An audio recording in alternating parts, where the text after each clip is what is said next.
वचन, प्यारा वचन, यीशु मसीह का प्यारा वचन, पाव को दीपक को राह को रोशन, ये है मसीह का। परमेश्वर के धन्य नाम की महिमा हो। प्रभात मनन के सत्र 1603 में आप सभी का बहुत ही विनम्रता के साथ स्वागत करता हूं। आइए आज का मनन के लिए हम पढ़ते हैं तीमुथियुस को भेजी गई दूसरी पत्री अध्याय 4 पद 14। सिकंदर ठठेरे ने मुझसे बहुत बुराइयां की हैं, प्रभु उसे उसके कामों के अनुसार बदला देगा। बढ़ी गई पद में जिस सिकंदर ठठेरे की बात पौलुस जिक्र कर रहा है वो संभवतः इफिसुस के दिमुत्रियुस के साथ ही हो सकता है, जिसके बारे में हम प्रेरितों के काम 19 अध्याय की 33 में पढ़ते हैं। वहां की पूरी घटना समझने के लिए आप उस अध्याय के 24 से लेकर 41 तक के पदों को पढ़कर देख लीजिएगा।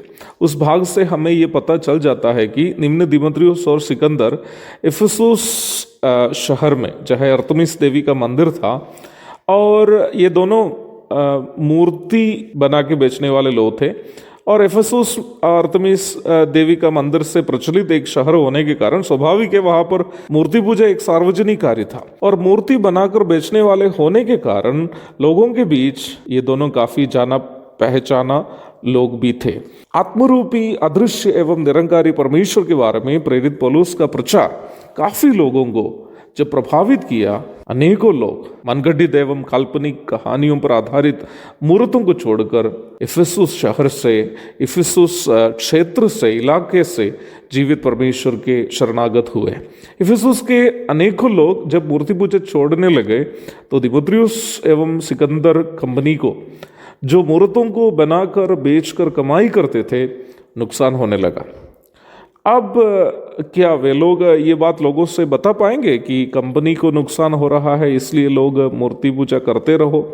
नहीं, ये तो बोल नहीं सकता है। इसलिए मामला को वे लोग एक नया रंग दे दिया, धर्म परिवर्तन।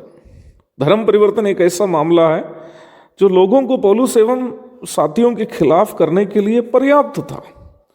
पौलुस लोगों को ये सिखा रहा है कि महान देवी अर्थमिस देवी नहीं है, क्योंकि ये मूर्ति है। दिमुत्रियुस फैलाने लगा। लोग जो समझा जो नहीं समझा सब पौलुस एवं साथियों के खिलाफ हो गए, और वे चिल्लाने लगे अर्थमिस देवी, इफिसुस की अर्थमिस देवी करके चिल्लाने लगे। प्यारो, धर्म परिवर्तन का झूठा आरोप लगाकर हमारे भारत में भी मसीहियों के ऊपर जो अत्याचार जारी है उसके पीछे व्यवसाय और राजनीति ही है। जैसे दिमुत्रियुस और सिकंदर को वास्तव में पौलुस के प्रचार के साथ कोई लेना देना नहीं था, परंतु लोग जब सच्चाई जानने लगे, मूर्तियों को छोड़ने लगे, तो मूर्तियों को बेचकर कमाने वालों को उनके धंधे पर असर होने लगा, उनको नुकसान होने लगा। अपना व्यवसाय को बचाने के लिए उन लोगों ने धर्म परिवर्तन का मुद्दा लेकर के पौलुस और साथियों के खिलाफ लोगों को खड़ा कर दिया है। भारत में भी यही सब हो रहा है। आरएसएस के माननीय अध्यक्ष श्री मोहन भागवत, भारत के आदरणीय प्रधानमंत्री श्री नरेंद्र मोदी, और यहाँ तक केरल के बीजेपी अध्यक्ष श्री के सुरेंद्रन आदि लोगों का वीडियो आपको यूट्यूब आदि में मिलेगा, जिसमें वे लोग बार बार कहते हैं कि हिंदू एक धर्म नहीं है बल्कि एक संस्कृति है। Hinduism is not a religion but a culture they speak. यदि हिंदू एक धर्म नहीं एक संस्कृति है तो यीशु मसीह को मानने से किसी का धर्म परिवर्तन कैसे होगा? जो धर्म है ही नहीं है उसको बदलेगा कैसे? तब आपको ये समझ में आया होगा कि खेल क्या चल रहा है। मेरी कलीसिया में एक भाई पहले आता था जो कद्दू का खेती करता था। अक्सर साधारण दिनों में एक कद्दू 10 से 20 रुपये में मिलता है, महंगा भी होगा तो 20 रुपये में मिलेगा। परंतु साल में एक बार एक ऐसा पूजा बिहार में होती है, उस दिन सबको कद्दू की सब्जी खानी पड़ती है। क्या आप जानते हैं उस दिन 10 रुपया का एक कद्दू का दाम 150 रुपया में बिकने लगता है। भोले भाले लोगों का शोषण करने का अलग अलग फंडा है ये सभी। धर्म के नाम में झूठी कहानियां जिसका बाइबल से कोई संबंध नहीं है सिखाकर भोले भाले लोगों का शोषण करने वाले लोग मसीहत में भी कम नहीं है। मैं दूसरे लोगों की बात जब करता हूं, अपने लोगों के बीच में जो भी बातें चल रही है उसकी और मैं नजरअंदाज नहीं कर सकता। ऐसा यदि मैं करूं तो मैं एक कपटी बन जाऊंगा।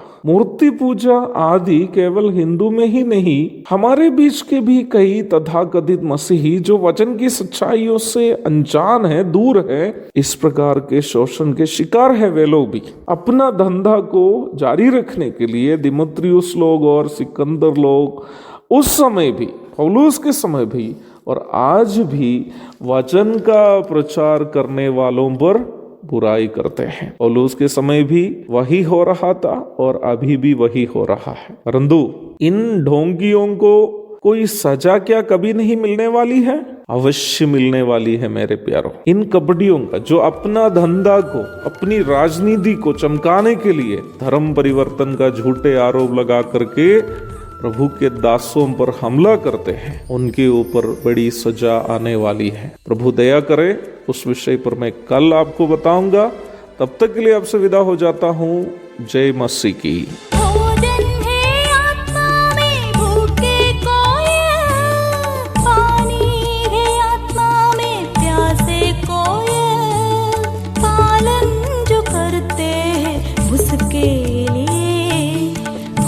आशीष पाने का साधन है।